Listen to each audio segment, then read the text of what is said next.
c'est hyper culpabilisant pour des femmes qui ne seraient pas du tout à l'aise avec l'idée de masser leur périnée et qui pourraient se dire oh, si j'ai une épisiotomie, c'est de ma faute. Donc c'est double punition pour les femmes. D'un côté, on leur fait sentir qu'elles ne sont pas à l'aise avec leur corps et qu'en plus, elles pourraient être responsables si elles ont une épisiotomie. Bonjour et bienvenue dans Kiffe ton accouchement, le podcast qui dégomme les clichés sur l'accouchement. Je suis Amandine, entrepreneuse et j'adore dégommer les clichés sur l'accouchement. Ici c'est sans tabou et sans prise de tête, alors installe-toi confortablement et c'est parti pour un nouvel épisode. Bonjour et bienvenue dans ce nouvel épisode de Kiffe ton accouchement et cette semaine on va parler d'un sujet qui clairement n'envoie pas du rêve, mais c'est quand même important d'en parler, c'est la fameuse épisiotomie. Alors, je vous rassure, je vais vous donner des informations super rassurantes dans cet épisode. Là aussi, autour de l'épisiotomie, je trouve qu'il y a énormément de fausses croyances, d'informations fausses qui circulent, et tout ça, ça entretient encore plus la peur. Et moi, je sais que pour mon premier accouchement, c'était vraiment quelque chose qui me faisait flipper, cette épisiotomie. Pas de bol pour moi, j'en ai eu une. À l'époque, j'avais zéro information sur l'épisiotomie et avec du recul, maintenant je comprends pourquoi je l'ai eu et surtout je comprends que j'avais des choses que j'aurais pu mettre en place justement pour éviter d'avoir cette épisiotomie. Donc dans cet épisode, je vais essayer de vous donner un maximum d'informations pour que vous puissiez comprendre les facteurs qui augmentent le risque d'avoir une épisiotomie et par conséquent, les éviter autant que possible. Alors on va juste mettre les choses au clair avant de commencer. On est bien d'accord que tout ce que je vais vous partager dans cet épisode ne va pas garantir à 100% que vous n'aurez pas d'épisiotomie. Ça va dépendre d'énormément de facteurs le jour de votre accouchement. Il n'y aura que la sage-femme et le gynécologue le jour J qui pourront estimer si vous avez besoin d'une épisiotomie ou pas. Mais c'est important de savoir que souvent, l'épisio, elle résulte d'une conséquence de plein de choses sur lesquelles vous avez un vrai pouvoir. Et je vais vraiment tout vous expliquer dans cet épisode. Aujourd'hui, il y a beaucoup de femmes qui se trimballent la peur liée aux épisiotomies abusives dans les années 80, 90 et jusqu'aux années 2000. Il faut savoir que il y a quelques années de ça, quelques décennies, l'épisiotomie, elle faisait entre guillemets, partie du package offert avec l'accouchement. C'est-à-dire que énormément de femmes avaient une épisiotomie, personne ne s'en plaignait, ça faisait partie un peu des pratiques courantes, et pour beaucoup, en fait, l'épisiotomie fait partie du déroulement, alors je dirais pas normal, parce qu'on sait que c'est pas normal d'avoir une épisiotomie, mais ça fait partie du déroulement classique d'un accouchement. Ça ne choque personne d'avoir une épisiotomie. Et là aussi, c'est important justement de remettre un peu l'épisiotomie dans ce qu'elle est à la base, c'est-à-dire que c'est un geste d'urgence, c'est un geste médical d'urgence. Et c'est là où c'est un petit peu parti en cacahuète les décennies d'avant, c'est-à-dire que cette épisiotomie, c'était devenu quelque chose de presque classique. On était sorti un petit peu de ce cadre de l'épisiotomie d'urgence et c'était devenu des épisiotomies de convenance, c'est-à-dire des épisiotomies qui étaient faites pour faciliter, accélérer la dernière phase de l'accouchement alors qu'il n'y avait pas d'urgence médicale. Et c'est là où il y a eu un gros problème dans ces années-là, c'est que beaucoup de femmes ont eu des épisiotomies qui n'étaient absolument pas justifiées.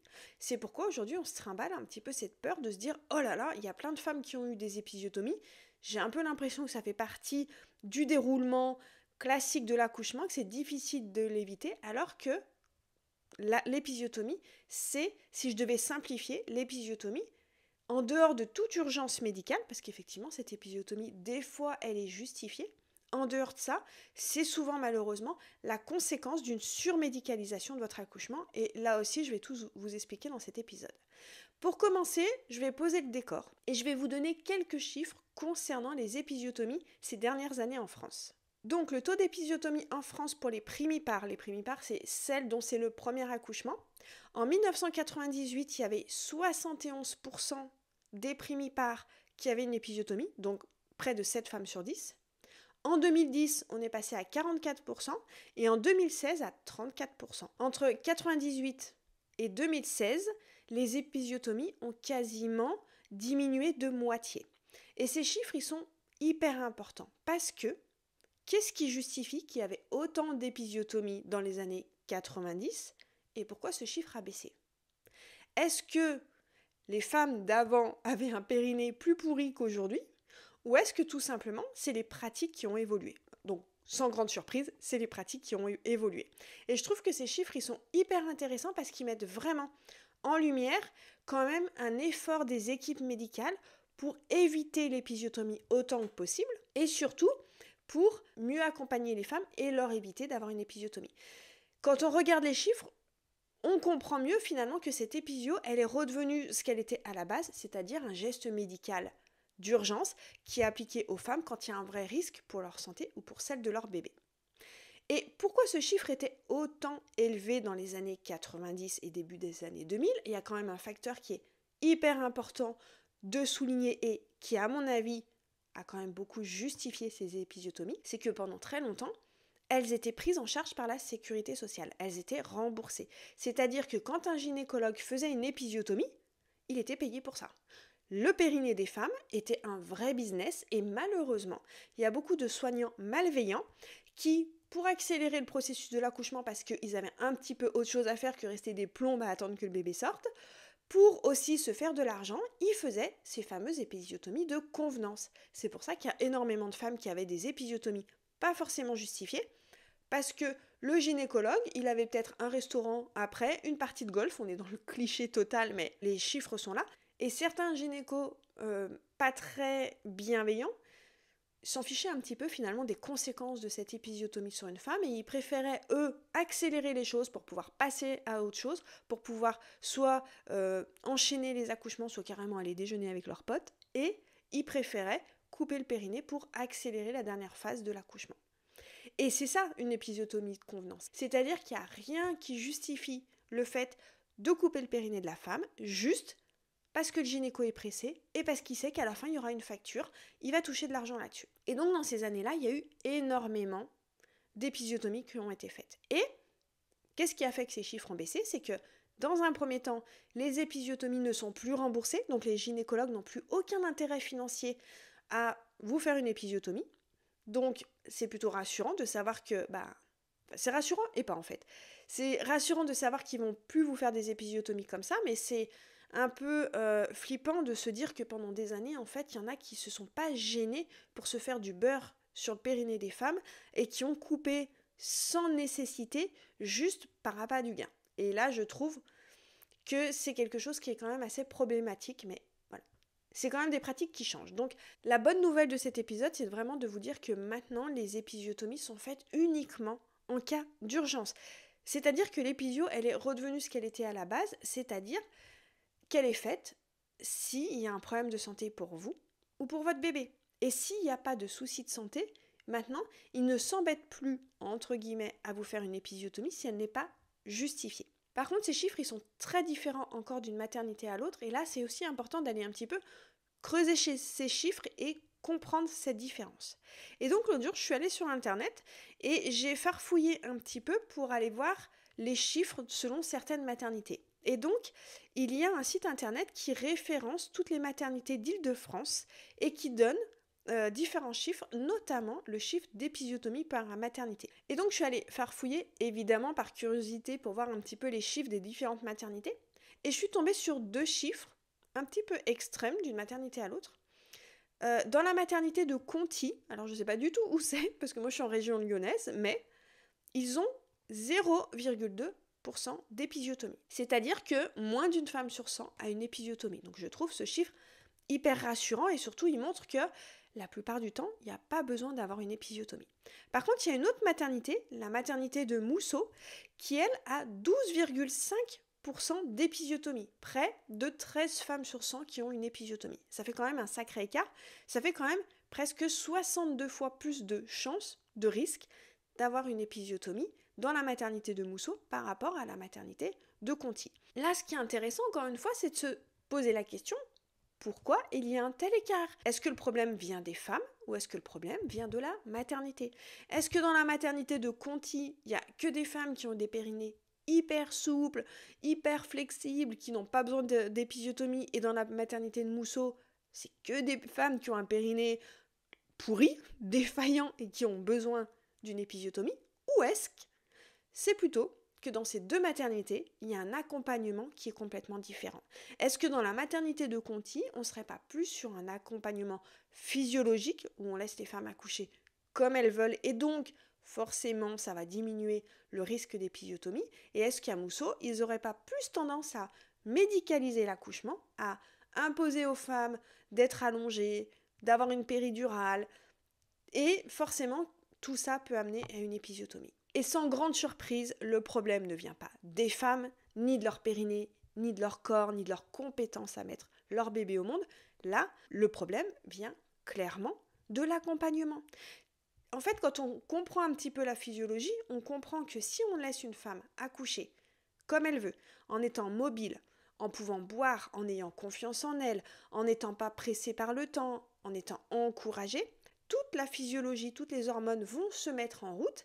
Cette femme va être shootée aux hormones, ce qui va, dans un premier temps, faciliter le bon déroulement de son accouchement, mais surtout, ce cocktail hormonal va aussi assouplir son périnée. Et donc, si cette femme accouche à quatre pattes, debout, sur le côté, en étant shootée aux hormones, le bébé sortira beaucoup plus facilement qu'une femme qui est allongée, sous péridurale, qui n'a pas eu ce cocktail hormonal, qui ne sent pas le moment de pousser, qui va peut-être abîmer son périnée, et surtout, la sortie de son bébé va pas être facilitée. Ce qui va peut-être amener à une épisiotomie.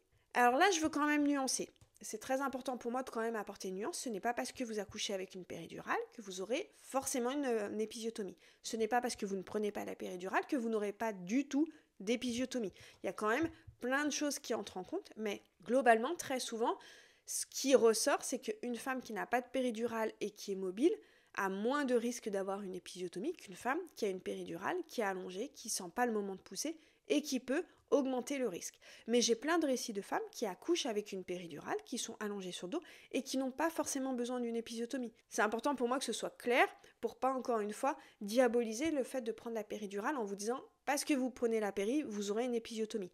Absolument pas.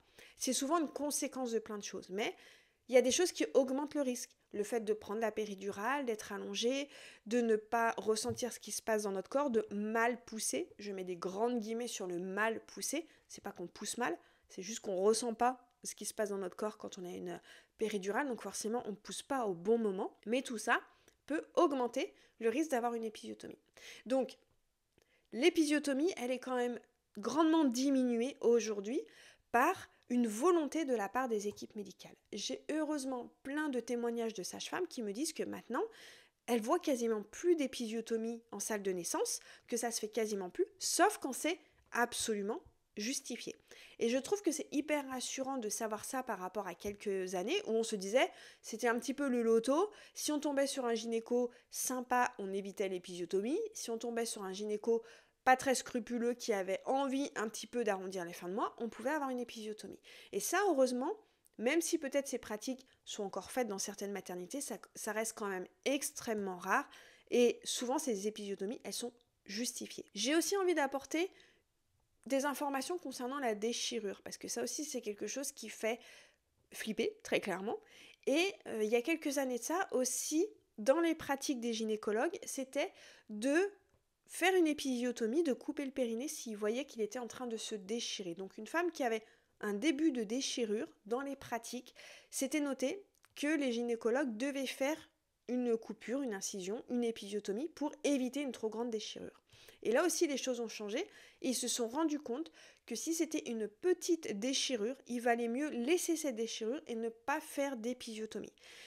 Que privilégier la déchirure était quand même, en termes de cicatrisation, plus facile, plus indiqué qu'une épisio. Donc ça aussi, c'est quelque chose qui a fait baisser le nombre d'épisiotomies parce que avant, en prévention d'une déchirure, ils faisaient une épisiotomie.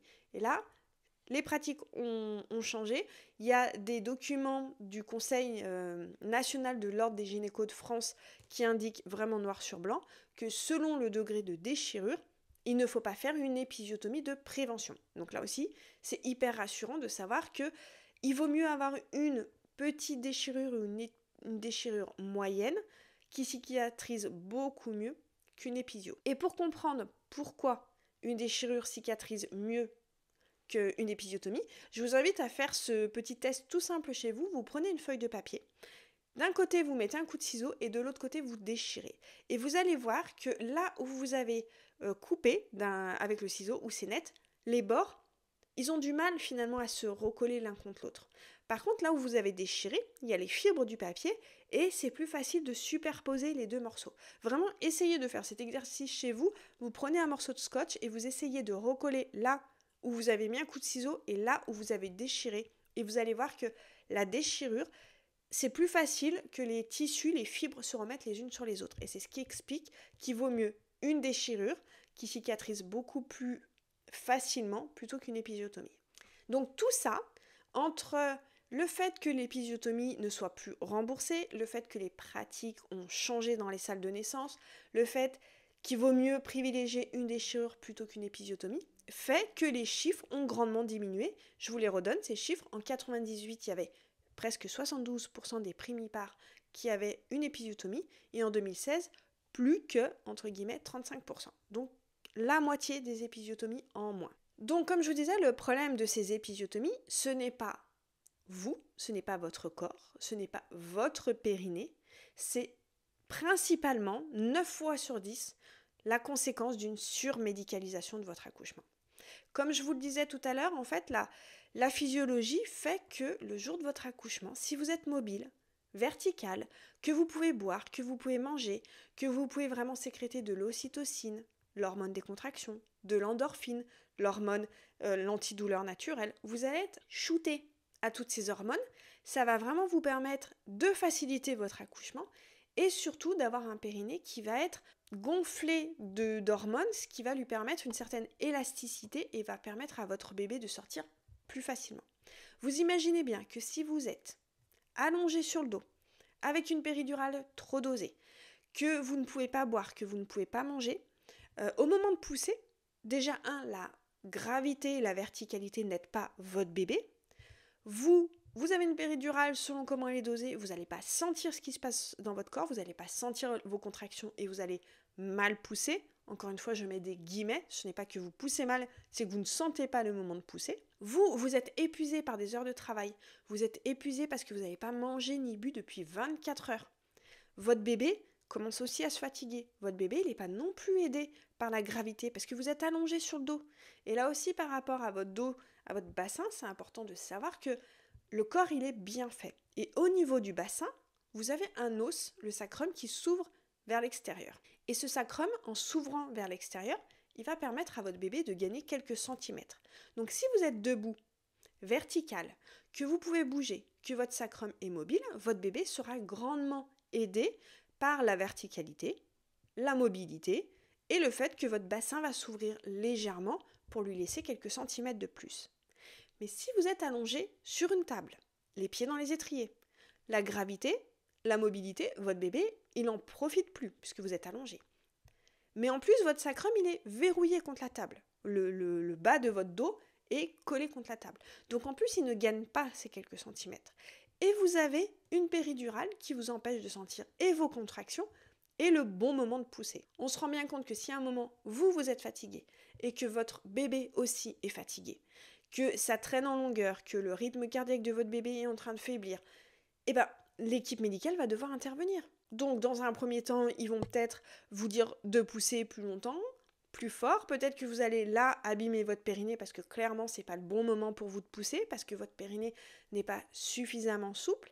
Et si vraiment là, ils sentent qu'il y a une urgence, ils vont faire une épisiotomie pour vite que votre bébé sorte. Et en fait, quand on refait ce chemin à l'envers, quand on refait l'histoire à l'envers, on se rend compte qu'il n'y a finalement rien qui avait vraiment justifié cette épisiotomie, c'est juste cette fameuse cascade d'intervention, tous ces petits actes qui ont amené à ce que vous vous retrouviez allongé avec une péridurale, à rien sentir, à pousser mal, entre guillemets, et à ce que l'équipe médicale intervienne. Là aussi encore, je veux mettre une nuance. Il y a des femmes, plein de femmes qui accouchent comme ça et qui n'ont pas forcément d'épisiotomie. Mais c'est juste qu'on se rend bien compte que tous ces facteurs mis bout à bout augmentent vraiment le risque. La position allongée, le fait de ne pas boire, le fait de ne pas être shooté aux hormones, le fait de ne pas sentir quand est-ce qu'il faut pousser, tout ça contribue à augmenter le risque d'épisiotomie. Et c'est pour ça qu'il y en a eu beaucoup dans les années 90, parce que toutes les femmes accouchaient comme ça. Toutes les femmes accouchaient allongées avec une péridurale. Et là aussi, vu que les femmes maintenant veulent de plus en plus accoucher sans péridurale, forcément ça fait aussi diminuer le taux d'épisiotomie. Pour vous faire une petite synthèse de comment diminuer le risque d'épisiotomie, je vous le répète, c'est pas parce que vous allez appliquer tout ça à la lettre que je peux vous garantir que vous n'aurez pas d'épisiotomie. Par contre, je peux vous garantir que vous allez éliminer le risque d'en avoir une. Peut-être que vous en aurez une parce qu'on ne sait pas comment va se dérouler votre accouchement. Peut-être qu'il y aura une vraie urgence médicale qui va justifier d'avoir une épisiotomie. Mais une chose est sûre, c'est qu'en mettant tout ça en place, vous allez quand même être dans une dynamique qui va vous permettre de diminuer vraiment ce risque. Comment diminuer le risque? En étant mobile. Ça, c'est vraiment, je pense, la clé numéro 1. Plus vous serez mobile, plus vous serez vertical, plus vous allez aider votre bébé à bien s'insérer dans votre bassin, plus vous allez aider votre bassin à s'ouvrir et forcément, ça va simplifier le travail de votre bébé.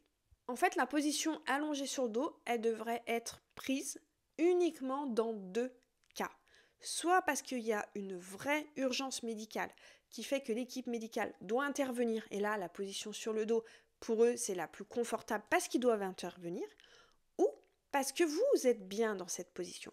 Si c'est vous qui décidez de vous mettre allongé sur le dos, parce que vous êtes bien, parce que pour gérer vos contractions, c'est mieux, parce que vous avez envie de vous reposer, parce qu'en fait, on s'en fout, pourquoi ? C'est complètement OK. La position sur le dos ne devrait jamais vous être imposée s'il n'y a pas d'urgence médicale. Donc, tant qu'il n'y a pas d'urgence médicale, et tant que vous êtes bien debout, vertical, assise ou sur un ballon, bougez autant que possible. Si à un moment vous avez besoin de vous mettre allongé sur le dos, parce que c'est le bon moment pour vous, parce que vous sentez que ça vous fait du bien, allongez-vous sur le dos. Ensuite, en retardant la péridurale le plus possible. Plus vous prenez la péridurale tôt, plus vous allez être allongé sur le dos tôt, et plus vous allez avoir cette fameuse cascade d'intervention, c'est-à-dire péridurale, position allongée, ne pas pouvoir boire ni manger, un monitoring pour surveiller, et là, ça peut compliquer votre travail. Imaginez votre bébé, lui, il a besoin de verticalité, de mobilité pour bien descendre. Là, au lieu de descendre à la verticale, il doit sortir à l'horizontale. Donc ça l'aide pas du tout, et ça peut le fatiguer. Donc, plus vous allez retarder la péridurale, plus vous allez être mobile, moins vous aurez une médicalisation, et plus vous diminuez le risque d'épisiotomie. Là aussi, c'est important d'apporter une petite nuance. Votre accouchement, ce n'est pas une bataille contre la péridurale. Moi, je vous indique qu'il vaut mieux retarder la péridurale autant que vous pouvez, mais si vous sentez à un moment que vous avez besoin de la péridurale, il ne faut pas tomber non plus dans le scénario catastrophique. Sous prétexte que vous avez une péridurale, vous allez avoir une épisiotomie. Pas du tout. Je vous le répète, pas forcément. Moi, dans la team, mon accompagnement de groupe, c'est des femmes qui veulent accoucher sans péridurale. Donc, je les accompagne dans ce sens, je leur donne toutes les informations, la confiance, les connaissances pour qu'elles puissent aller le plus loin dans leur projet sans péridurale. Mais c'est aussi important pour moi qu'elles aient les informations si elles décident de prendre la péridurale à un moment. Parce que l'idée, c'est qu'elles gardent un bon souvenir de leur accouchement. Et s'il y a un moment où elles ont besoin de la péridurale, c'est complètement OK. Ce que j'ai envie, moi, c'est de leur transmettre les informations pour qu'elles puissent intégrer cette péridurale le mieux possible à leur accouchement et éviter justement autant que possible toute cette médicalisation. Et donc dans la team, mon accompagnement de groupe, il y a des femmes qui prennent la péridurale, mais qui n'ont pas d'épisiotomie, parce que justement, elles ont pu mettre en place tout ça. Elles ont retardé la péridurale autant que possible, elles ont demandé une péridurale pas trop dosée, elles ont essayé de rester un petit peu mobiles, de se mettre sur le côté, de bouger un petit peu pour aider le bébé, et elles ont essayé de pousser quand elles en ressentaient le besoin. Si la péridurale s'est estompée à la fin du travail, elles ont senti les contractions qui revenaient, elles ont senti le moment de pousser, elles ont poussé au bon moment, et tout ça a préservé leur périnée et elles ont évité l'épisiotomie. Donc c'est important pour moi de vous rappeler que c'est pas parce que vous prenez la péridurale que vous aurez forcément une épisiotomie. Le fait d'avoir une péridurale posée très tôt, d'être privé de boire pendant des heures, d'être épuisé, d'avoir un bébé qui se fatigue, de rien ressentir de ce qui se passe dans le bas de notre corps, ça augmente quand même le risque. Les femmes qui accouchent le plus naturellement possible, même si certaines parfois peuvent avoir une épisiotomie, entre celles qui ont un accouchement hyper médicalisé et celles qui ont un accouchement naturel, le risque d'épisiotomie, il est beaucoup plus élevé avec cette médicalisation. Donc je le répète encore une fois, le problème, ce n'est pas votre corps, le problème, ce n'est pas votre périnée, ce n'est pas que vous n'étiez pas assez préparé. Très souvent, en dehors d'une vraie urgence médicale, le problème de l'épisiotomie, c'est cette surmédicalisation. C'est cette cascade d'intervention qui amène à ce que vous vous retrouviez allongé, les pieds dans les étriers, à ne plus rien ressentir. Le troisième point pour diminuer le risque d'épisiotomie, c'est de boire. Il y a encore malheureusement trop de femmes qui sont privées de boire pendant l'accouchement. Et ça, c'est important de rappeler que dans les recommandations de l'OMS et de la Haute Autorité de Santé, c'est écrit noir sur blanc qu'il n'y a plus aucune raison d'interdire les femmes de boire pendant l'accouchement. Il y a des études qui montrent qu'il n'y a plus aucune raison d'interdire les femmes de boire pendant l'accouchement. Si vous voulez en savoir plus, je vous explique en détail les raisons de cette interdiction et pourquoi elle est complètement délétère dans l'épisode 24 de mon podcast. Donc, buvez. Buvez et mangez selon votre envie, selon vos besoins. Il y a des femmes qui n'ont pas forcément faim pendant l'accouchement, mais soif.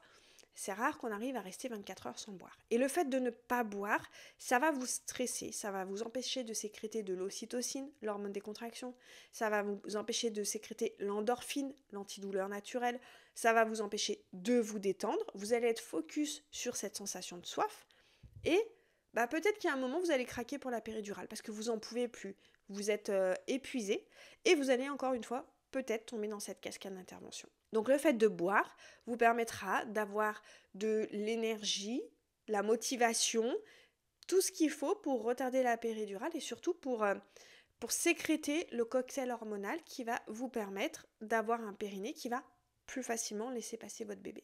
Et la quatrième chose qui peut diminuer le risque d'avoir une épisiotomie, c'est de ne pas pousser comme une forcenée.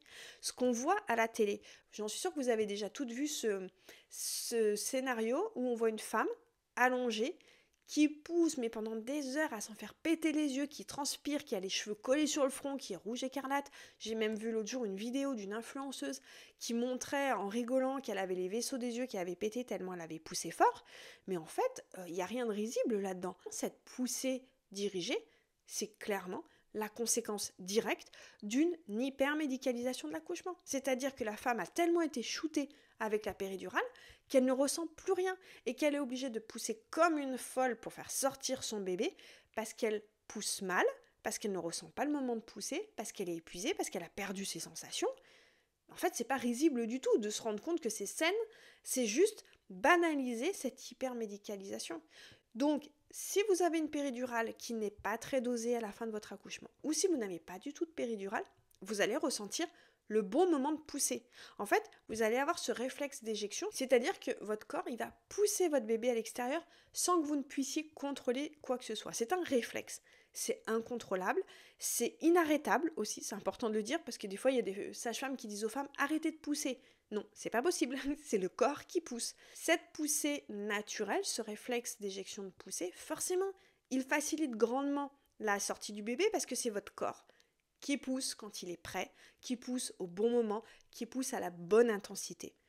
Complètement à l'opposé d'une poussée dirigée, où c'est la sage-femme qui vous dit quand pousser, comment pousser, et que pour votre corps, c'est pas du tout ce qu'il lui faut, c'est pas la bonne synchronisation. Donc si vous retardez la péridurale, elle va s'estomper, vous allez arriver à un moment où vous allez ressentir les contractions, ressentir les sensations, ressentir ce moment où il va falloir pousser. Et ça, vraiment, si vous écoutez mes épisodes de podcast, c'est vraiment quelque chose, les femmes disent c'est indescriptible en fait. Ce réflexe de pousser, c'est vraiment, on sent que c'est le corps qui prend le contrôle, qui sait exactement quand pousser, comment pousser, il n'y a rien à faire, juste à se laisser guider par ses sensations. C'est un peu, ce réflexe de pousser, c'est pas du tout glamour, mais pour comprendre, c'est un peu comme un éternuement ou les vomissements. Ce sont deux réflexes, vous pouvez pas vous retenir d'éternuer. On peut, mais on sent que c'est hyper violent. Par contre, on peut clairement pas se retenir de vomir. Quand on a envie de vomir, ça arrive, le corps il fait sortir ce qu'il a à faire. On n'est pas obligé de se dire allez là, à ce moment-là, je fais un réflexe qui fait que je vais vomir. Non, notre corps, il fait sortir ce qu'il a à faire, c'est incontrôlable. On ne peut pas s'arrêter, on ne peut pas gérer le truc. Là, le réflexe de pousser, c'est pareil. C'est-à-dire que votre corps, il prend le contrôle, il fait sortir votre bébé, vous ne pouvez rien ni faire.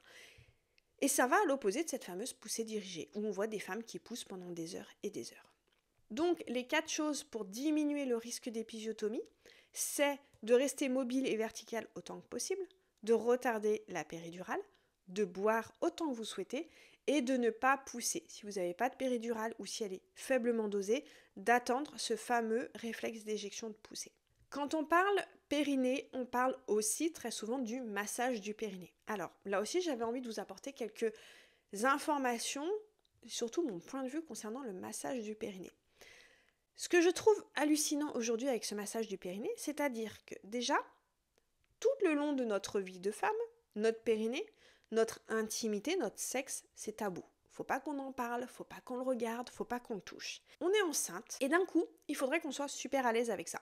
C'est-à-dire que on sait même pas trop où est notre périnée. Il y a des femmes qui n'ont jamais regardé leur intimité, leur sexe, ne savent à peine à quoi ça ressemble. Et il faudrait là être super à l'aise avec l'idée de se mettre un doigt dans le vagin, de se masser le périnée pour éviter l'épisiotomie. Donc déjà ça, pour moi, je trouve ça une aberration, c'est-à-dire que il y a limite quelque chose de culpabilisant pour les femmes qui sont pas à l'aise avec le massage du périnée, c'est que on leur dit là d'un coup, sois super à l'aise et sais exactement où est placé ton périnée et sois suffisamment à l'aise pour pouvoir le masser. C'est hyper culpabilisant pour des femmes qui ne seraient pas du tout à l'aise avec l'idée de masser leur périnée et qui pourraient se dire oh, si j'ai une épisiotomie, c'est de ma faute. Donc c'est double punition pour les femmes. D'un côté, on leur fait sentir qu'elles ne sont pas à l'aise avec leur corps et qu'en plus, elles pourraient être responsables si elles ont une épisiotomie. Moi, je trouve que ce massage du périnée, c'est une aberration complète parce qu'on dit aux femmes, massez-vous le périnée, mais ces mêmes femmes, on les fout allongées avec une péridurale archidosée, on les fait pousser comme des forcenés, et on va leur dire que c'est peut-être grâce au massage du périnée qu'elles vont éviter l'épisiotomie, mais en fait, on marche sur la tête. Donc le massage du périnée, c'est complètement ok si vous êtes à l'aise avec votre corps, si ça vous permet d'être à l'aise avec votre corps, si ça vous permet d'avoir encore plus confiance en vous, si ça vous permet d'explorer votre intimité, votre corps et de vous dire ok, je sais où est mon périnée, j'ai fait le massage du périnée, je suis plus confiante et plus rassurée, mais en fait ça ne sert à rien si vous n'avez pas en amont toute la connaissance et la confiance par rapport à l'accouchement. Si vous avez une connaissance en votre corps, les hormones, la physiologie, vous savez que vous pouvez boire, que vous connaissez le déroulement de l'accouchement, que vous avez vraiment toutes les informations et la confiance pour faciliter votre accouchement. Et en fin de grossesse, vous vous massez le périnée, c'est le petit plus, c'est la cerise sur le gâteau qui va vraiment vous permettre d'être au top. Mais ça sert à rien de vous masser le périnée si c'est pour vous retrouver allongé, à accoucher comme dans Baby Boom, où là, forcément, il y a plein de choses. Le massage de votre périnée va servir strictement à rien, en fait. Et c'est là où je trouve que c'est encore une fois culpabilisant, parce que c'est faire croire aux femmes qu'elles ont la responsabilité de cette épisiotomie ou pas, alors que l'épisiotomie, je vous rappelle, c'est juste la conséquence d'une hypermédicalisation.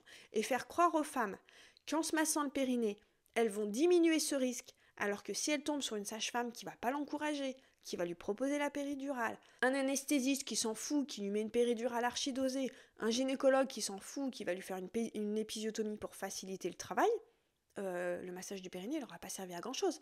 Par contre, cette femme, elle va se trimballer la culpabilité de se dire oh, si j'avais su, je me serais peut-être un peu plus massé le périnée, et elle va subir aussi les conséquences de cette épisiotomie. Et c'est là où je trouve que le massage du périnée, c'est limite malhonnête, c'est encore une fois faire croire aux femmes que leur périnée serait potentiellement défaillant et qu'elles auraient besoin de le masser pour qu'il soit au top le jour J, en occultant complètement le fait que ce qui augmente le risque d'épisiotomie, c'est cette fameuse cascade d'intervention, c'est l'hypermédicalisation de l'accouchement. Et là, on fait encore porter aux femmes la responsabilité d'une éventuelle épisiotomie, en se disant « Nous, on a fait ce qu'on avait à faire, madame.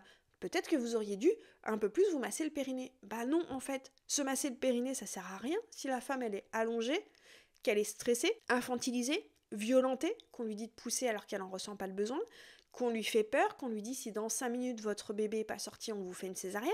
Le massage du périnée, il servira strictement à rien. C'est un vrai travail en amont d'éducation, de connaissance et de confiance. Là, ça, c'est utile pour éviter l'épisiotomie. Donc voilà mon avis sur le massage du périnée. Vous comprenez, je pense, que je ne suis pas une grande fan du massage du périnée, sauf si pour vous, c'est le petit plus qui vous permet d'être au top. Mais si vous arrivez en fin de grossesse, que vous vous êtes pas massé le périnée, que vous n'y arrivez pas parce que vous avez un gros ventre, parce que c'est désagréable, parce que c'est douloureux, parce que vous n'avez pas envie, c'est complètement ok. C'est pas ça qui va changer grand-chose. Ce qui va changer, c'est toute votre connaissance, votre confiance, ce travail de déconstruction de vos peurs, de vos croyances, cette nouvelle vision que vous allez avoir de l'accouchement. Et ça aussi, c'est toutes des choses que je vous partage dans mes programmes vidéo où je vous donne vraiment toutes ces informations pour avoir une vision beaucoup plus rassurante de l'accouchement, savoir ce que vous allez pouvoir mettre en place pour le faciliter, le rôle des hormones, du néocortex, enfin vraiment tout ce qu'il faut pour faciliter votre accouchement. C'est ça qui est important. C'est cette connaissance et ce savoir qui est important. Et la confiance que vous allez avoir en votre corps, c'est pas le massage du périnée qui va être déterminant. Donc c'est pas parce que vous vous massez pas le périnée que vous allez augmenter le risque d'avoir une épisiotomie. Je pense que là, vous l'avez bien compris dans cet épisode. Ce qui fait que vous allez diminuer le risque, c'est toute la connaissance en votre corps que vous allez avoir, toute la confiance en votre corps. Si vous êtes persuadé que votre corps est capable de laisser passer votre bébé, vous allez lâcher prise, vous allez être beaucoup plus à l'écoute de votre corps le jour de votre accouchement. Si vous êtes pétrifié de peur, si vous êtes persuadé que vous ne savez pas faire, que votre corps ne sait pas faire, que vous avez besoin d'un médecin, là aussi, ça peut avoir un impact finalement parce que vous allez vous crisper, vous n'allez pas lâcher prise, vous n'allez pas être détendu. Donc si vous pouvez faire ce travail en amont de connaissance, de confiance en vous, pour comprendre tout ce processus de l'accouchement, pour comprendre aussi tout l'impact de la cascade d'intervention. Là aussi, dans l'épisode numéro 5 sur la cascade d'intervention, vous allez mieux comprendre l'impact de la surmédicalisation. Dans mon épisode 20, je vous parle justement du cocktail hormonal. Dans l'épisode 30, je vous parle des besoins de la femme qui accouche, l'environnement. Vous avez aussi plein de récits d'accouchement. Tout ça, ça va vraiment vous permettre de comprendre que cette épisiotomie, il y a plein de choses que vous allez pouvoir mettre en place pour l'éviter autant que possible. Et là aussi, je trouve que c'est hyper rassurant. Plutôt que de se dire « Oh là là, j'ai super peur d'avoir l'épisiotomie », et ça c'est complètement ok, j'ai super peur d'avoir une épisiotomie, croisons les doigts pour pas en avoir une.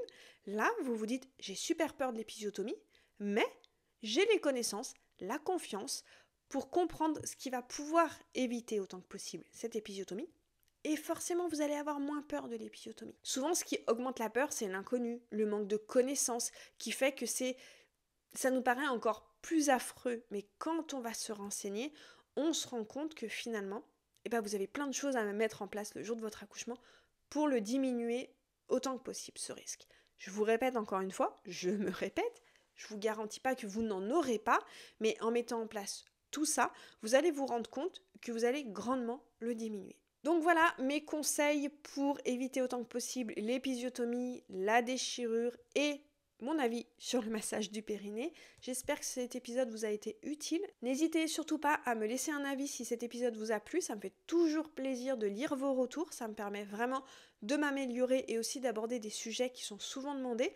N'hésitez pas non plus à m'envoyer un message sur Instagram si vous avez des questions sur la team, mon accompagnement de groupe, sur mes programmes ou sur n'importe quel autre sujet en général. Je réponds à tous les messages et je vous dis à la semaine prochaine pour un prochain épisode de Kiffe ton accouchement.